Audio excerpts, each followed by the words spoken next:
Hello everyone, I just wanted to hop on here and do a little update video. It's been quite a while since I've done any updates, but for good reason, and I'll explain that as I get into this little clip. So it's now been 6 weeks since my dad died and since my surgery. 6 weeks today, which is Thursday, since my surgery.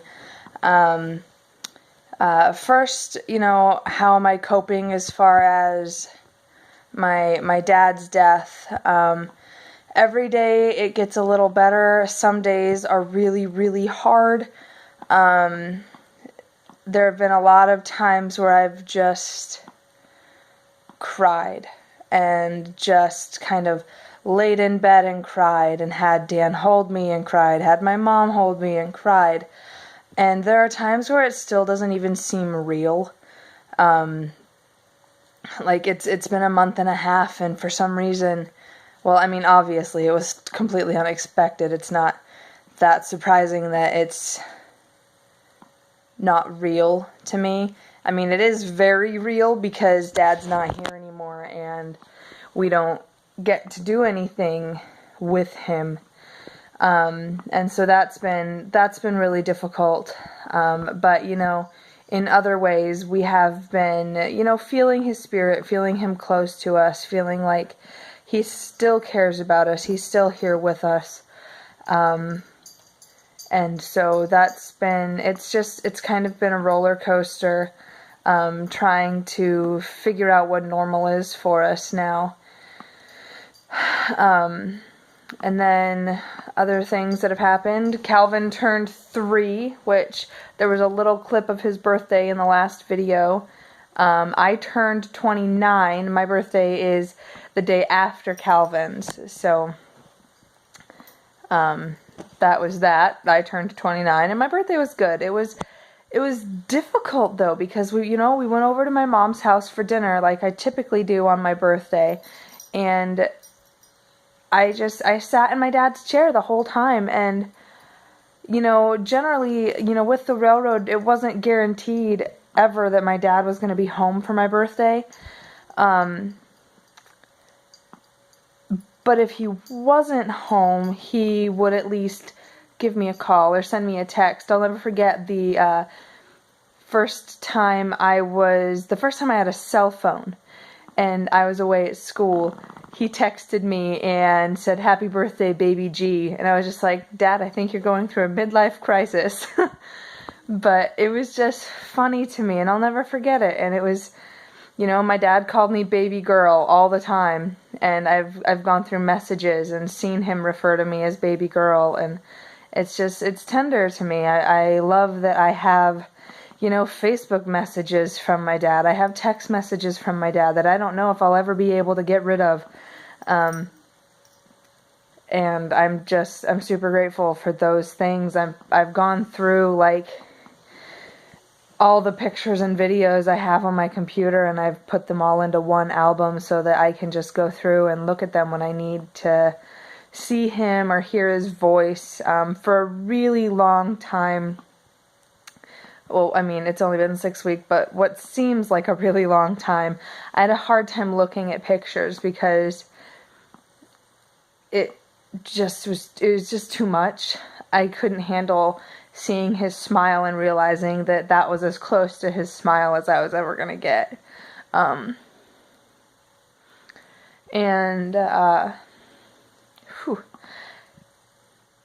I did actually have a session with a therapist, which was actually really, really good for me. It made me get in touch with some feelings that I didn't realize I was having, mainly feelings about myself, that I was having regarding the circumstances around the time of my dad's death. So that was really helpful, and since then I feel like I've had a better handle on myself. One thing that has made all of this super, super difficult is my medical situation, my health. So my surgery, like I said, was 6 weeks ago. On the 15th of February, I had my mom take me to the emergency room. I had been trying really, really hard to not show how much pain I was in because there were other things that needed to be done, and I was just like, it's just after surgery pain. I'll just take my medicine, it will be fine. But then it started getting worse, and I started noticing some swelling and redness around my incision site, and it was hurting so bad. And so I had my mom take me to the emergency room, and they did a CT scan, and they wanted to admit me, but since my surgery was in Seattle and none of the doctors that I have here were a part of that surgery, everyone was super hesitant and didn't want to claim me as their patient. And so I ended up just staying the night in the emergency room that night, and they sent me home the next morning, gave me some more pain meds and put me on antibiotics because they said it looked like there was some fluid building up, and they had also said that they thought they saw what looked to them to be a recurrence of my tumor, which Mom and I got to sleep with that in our minds. Turned out it was nothing, just post-surgery stuff, and so scared us half to death for no reason. So anyways, I go home, still in excruciating pain. My pain meds are not helping. The antibiotics don't seem to be helping. And I was on antibiotics for 7 days-ish. So I went, 7 days. I went back to the hospital again in the middle of the night on the 22nd of February. And, they gave me some stronger pain meds, and they did an ultrasound, and they basically patted me on the head and said, you just have a fluid buildup, just go home and it will get better, and just take it easy.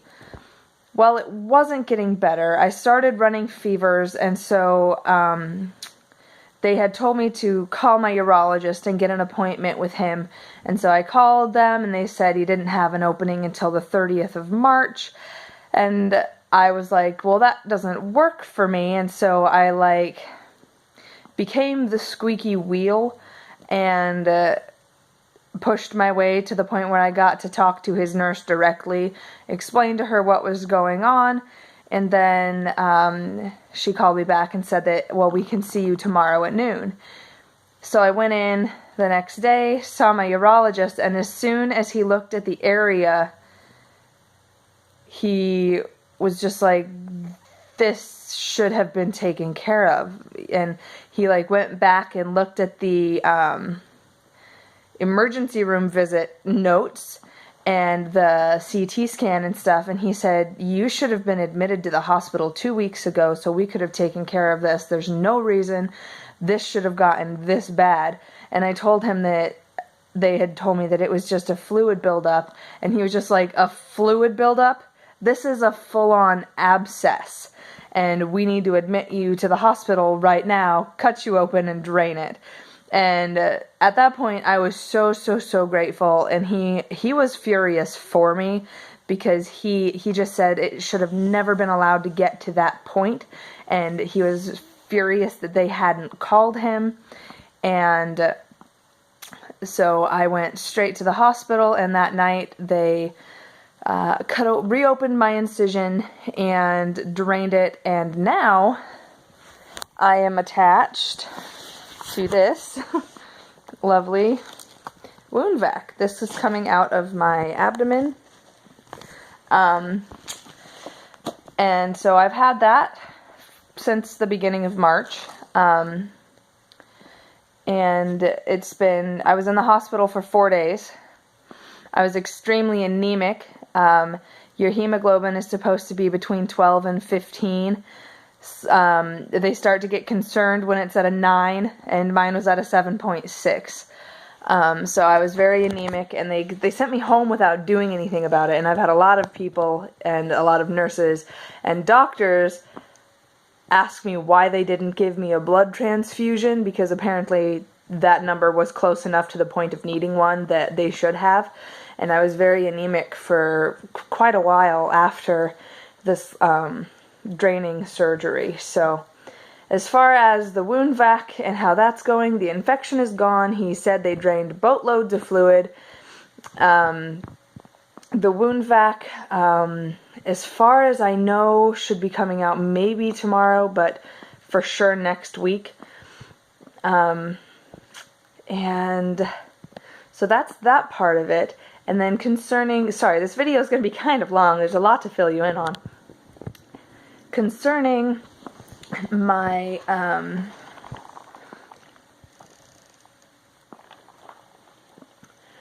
surgery that I had in Seattle.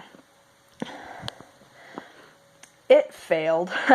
It just completely failed. For those of you that don't know or haven't followed along, the reason I've been having surgeries since my tumor surgery in September was because my tumor surgery in September paralyzed my urethra, and I've been completely incontinent since then. And so when I went to Seattle, the original plan was to have them do an artificial sphincter. And instead, the doctor in Seattle didn't want to jump to something that drastic, and so she did a sling instead. The day that I made the decision what to do, which surgery to do, was the day that my dad died. I was not really in a place that day. It was 3 hours after we got the news that my dad died. I was not in a place to be making any kind of big decisions. And she was really pushing for the sling. And so I just wanted to have a surgery and go home. So I just said, fine, we'll do the sling. Hopefully it works. And on the way home from surgery, I was already leaking again. I thought it was getting better for a little bit. And then all of a sudden it just started getting worse and worse and worse and worse, to the point where I was having accidents all the time. And now I'm right back where I was before, to where if I am standing up, I am leaking. And not just leaking, I'm like full on emptying my bladder if I am standing up. To the point where in order to take a shower, I have to get undressed in the shower so that I don't leak on my floor, which this might be TMI for you, but this is my life. And so yeah, that's how that has been. And they said, we should know by 6 weeks after your surgery if it was successful. 6 weeks has gone by and it completely failed. And so now I am waiting for a callback to have another surgery scheduled so that I can have the artificial sphincter done. Which is all kind of very, very frustrating for me, because I needed to have the artificial sphincter in the first place, and because she decided not to do that, I have to have 2 surgeries instead of 1. And there are a lot of risks involved with it, just because, my anatomy in my pelvis has been changed since they had to remove a section of my pubic bone. And so nothing is simple. Nothing with me is simple. I have super rare tumor. I have a lot of urology type issues that someone of my age shouldn't have. So yeah, that's kind of where we are right now. I'm going to be having surgery again sometime in the next month or 2, which I honestly feel like I just need to take up residence in a hospital every now and then, because I calculated it out, and in the last 3 years I've been in the hospital 12 times. And that's kind of ridiculous. And it's getting old. And I feel like I have enough going on in my life right now to not have to deal with health issues. And I try to be really, really strong about it, but it is really hard. It's really frustrating, because I have 3 kids. I'm a dog groomer. I have a family that I want to be able to take care of. And every time I'm in the hospital, every time I have to go back and have surgery, that's more time that is taken away from me being able to be me. For the last since September, however many months that is, I don't math well in my head. Since September, I have been completely incontinent. I have not been able to stand up and actively be a part of my family's life since September because I'm constantly wetting myself. And I'm so ready for all of this to be done. So I'm... Bless you.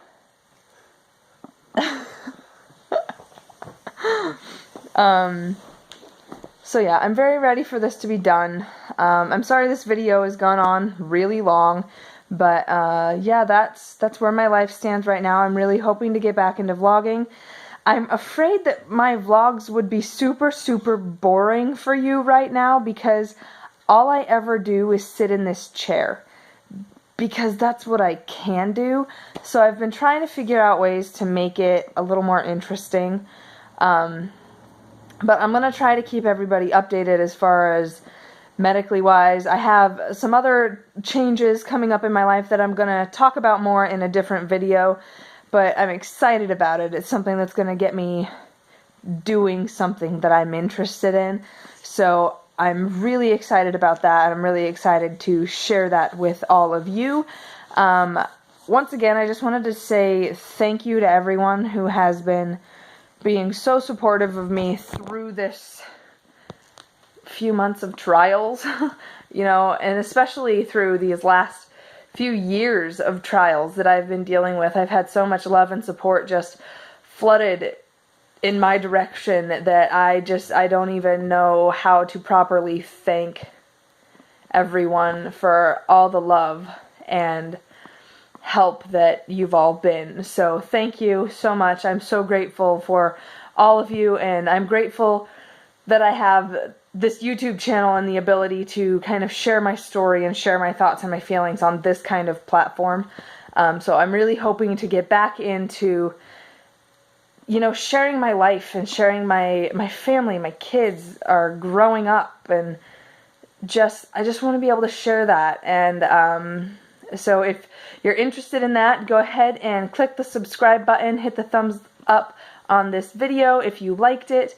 And thanks again for watching. I hope you all are doing great, and I will hopefully see you soon in my next video. Bye.